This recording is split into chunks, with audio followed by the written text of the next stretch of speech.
Ladies and gentlemen, boys and girls, children of all ages, welcome one, welcome all to Tickle All Movies. I'm your host, Brady Tickle, and today, naturally, since Halloween is only like 2 months away, we're going to be talking about scary movies. 2016 has been a scary movie renaissance. Now, what do I mean by that? I mean that the genre that is usually the crap heap of the cinematic world has had critical hit after critical hit this year. Whether you're talking about 10 Cloverfield Lane, The Witch, Lights Out, or the most recent one, Don't Breathe, there have been some pretty good scary movies this year. So what are the common denominators here? What makes these movies so scary? More generally, what goes into making a good scary movie? Now, I believe there are three primary elements that go into making a movie scary. Element 1. Relatable characters. Sure, the 80s had its heyday of slasher flicks filled with barely clothed women and dumb jocks, but does anyone honestly remember these characters?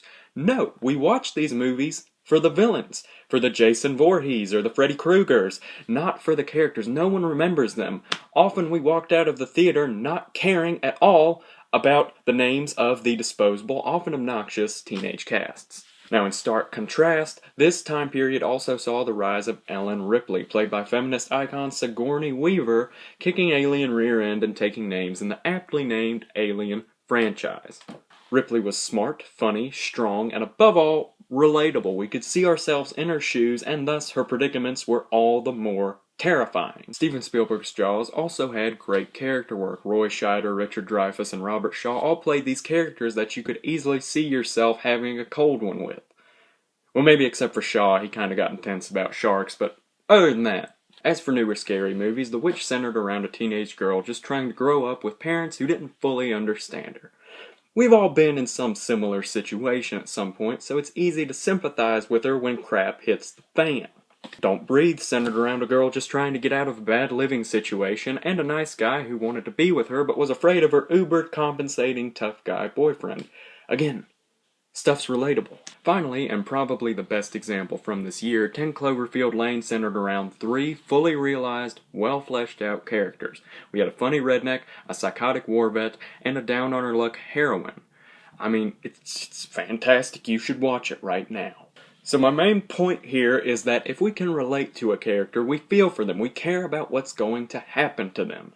Alright, we don't want them to die, and that builds suspense, which goes into my next point. Element 2. Suspense over scares. Now there's a modern trend, cliche in horror movies today, that's more frustrating than it is scary, and these are jump scares. Now for those of you who don't know, jump scares are accomplished by sudden sharp music cues and things jumping out at you and going boo. It's sudden, there's no build-up, no suspense. In other words, it's not earned. It's cheap.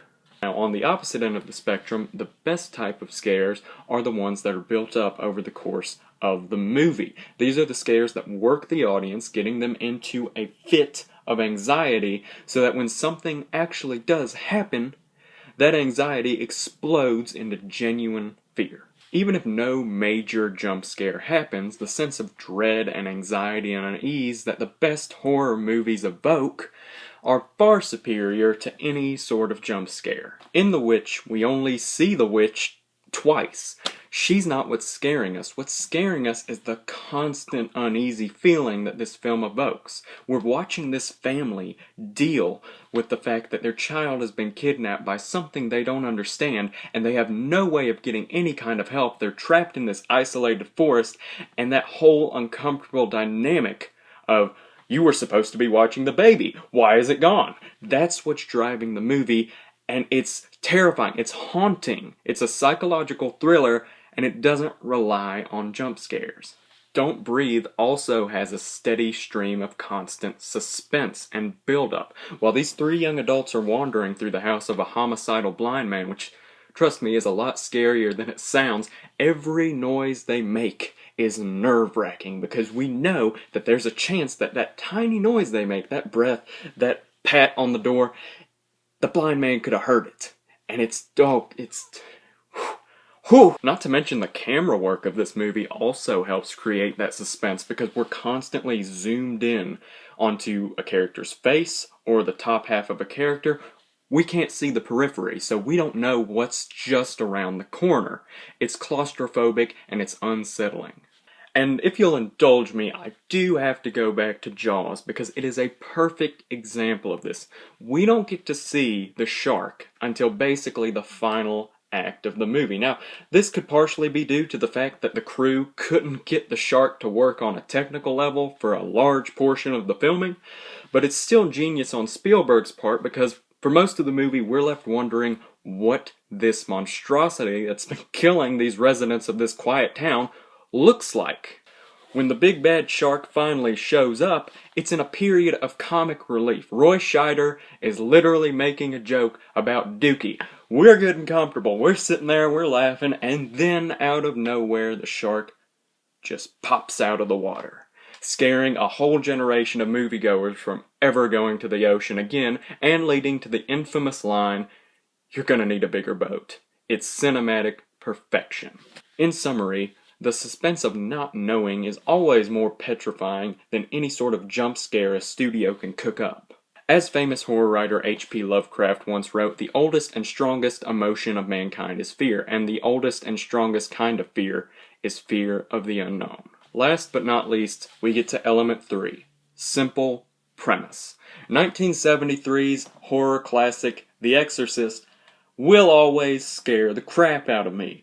Whether or not you believe in demons and exorcisms and whatnot, the film is a terrifying ride. So what makes The Exorcist so great? Why is it that it can stand the test of time so well? Well, as stated, it has these 3 elements. The first being great characters. We have a priest who's unsure about his religion. That's relatable for anyone who's ever had doubt about religious beliefs. He's human. He's not this perfect preacher. It also, throughout the movie, builds up this constant, steady stream of suspense and eerie atmosphere. The score for this movie is haunting. And then, of course, the final element, we have the simple premise. A young girl is possessed by pure evil, the devil himself. It is truly gut-wrenching stuff, and it's made all the better because we don't get bogged down by heavy, boring exposition. We get right to the meat of the story, and we understand it on a basic, human, fundamental level. Tying it into 2016, Don't Breathe does this as well. It's just about 3 criminals who rob the wrong house. 10 Cloverfield Lane is about 3 people who are just trapped in a bunker and don't trust each other. The Witch is about a family isolated and just trying to deal with something they don't understand and are afraid of.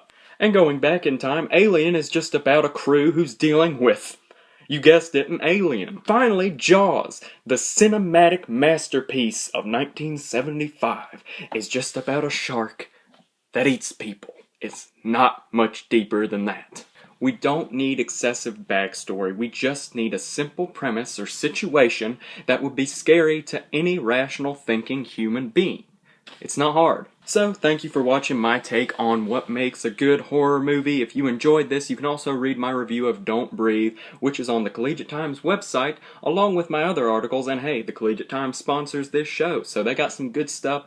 Check it out.